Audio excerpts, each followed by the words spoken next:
भारतीय स्वतंत्रता संग्राम में कई वीरों ने अपना जीवन समर्पित कर दिया। वह समय ऐसा था जब महिलाएं शिक्षा लेने के लिए भी स्वतंत्र नहीं थी, लेकिन ऐसी कुछ महिलाएं थी जिन्हें यह प्रतिबंध असामान्य थे। वे पढ़ना चाहती थीं, अपने देश के लिए कुछ करना चाहती थीं। इन्हीं महिलाओं में सुचिता कृपलानी का नाम सम्मान पूर्वक लिया जाता है। सुचिता कृपलानी एक भारतीय स्वतंत्रता सेनानी थी एवं राजनीतिज्ञ थी। उन्हें भारत की प्रथम महिला मुख्यमंत्री बनने का सम्मान प्राप्त हुआ है। सुचिता कहती थी, मैं हूँ हनुमान और भारत देश मेरा राम है। देख लो छाती चीर कर, दिल में हिंदुस्तान है। सुचिता कृपलानी, इनका जन्म 25 जून 1908 को हरियाणा के अंबाला में एक बंगाली ब्राह्मण परिवार में हुआ था। इनका वास्तविक नाम सुचिता मजूमदार था। इनके पिता सुरेंद्र नाथ मजूमदार एक चिकित्सा अधिकारी थे। उन्हें एक बहन थी जिनका नाम सुलेखा था। इनके पिताजी एक चिकित्सा अधिकारी होने के कारण उनकी कई बार स्थानांतरण हुआ। इसी वजह से उन्हें कई बार स्कूल बदलना पड़ा था।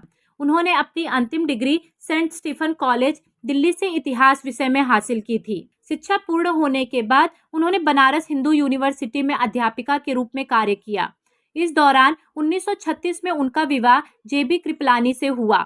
जेबी कृपलानी ने भी भारतीय स्वतंत्रता संग्राम में महत्वपूर्ण कार्य किया है। सुचिता कृपलानी महात्मा गांधी जी के विचारों से प्रभावित थी। उन्होंने गांधी जी के करीब रहकर कार्य किया। उन्होंने कई आंदोलनों में बढ़ चढ़कर हिस्सा लिया। स्वतंत्रता आंदोलन से जुड़ी सुचेता जी कई बार जेल गई हैं। वह अरुणा असफ अली और उषा मेहता के साथ कई आंदोलनों में शामिल हुई। भारत छोड़ो आंदोलन में उन्होंने हिस्सा लिया था।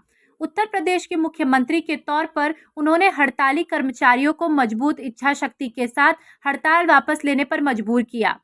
भारत छोड़ो आंदोलन में जब वह गिरफ्तार हो गई थी, इस दौरान उन्होंने भूमिगत होकर महिलाओं का संगठन किया और पुलिस से छुपते छुपाते 2 साल तक आंदोलन भी चलाया। आजादी के बाद हुए पहले चुनाव में सुचिता कृपलानी नई दिल्ली लोकसभा सीट से 1952 और 1957 में लगातार 2 बार चुनी गई। 1962 में कानपुर से उत्तर प्रदेश विधानसभा की सदस्य चुनी गई। 1946 में वह संविधान सभा की सदस्य चुनी गई। 1958 से 1960 तक वह भारतीय राष्ट्रीय कांग्रेस की महासचिव थी। 1963 से 1967 तक सुचिता जी उत्तर प्रदेश की मुख्यमंत्री रहीं। इससे पहले वह 2 बार लोकसभा के लिए भी चुनी गई हैं। सुचिता जी फैजाबाद से एनसीओ उम्मीदवार के रूप में 1971 का चुनाव हार गई। इसके बाद उन्होंने राजनीति से अलविदा ले लिया।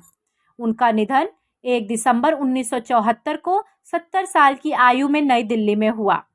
सुचेता कृपलानी जी के निधन के शोक में श्रीमती इंदिरा गांधी ने कहा था कि सुचेता जी ऐसे दुर्लभ साहस और चरित्र की महिला थी जिससे भारतीय महिलाओं को सम्मान मिला है। धन्यवाद। If you like my video then please do like, share and subscribe. Thank you.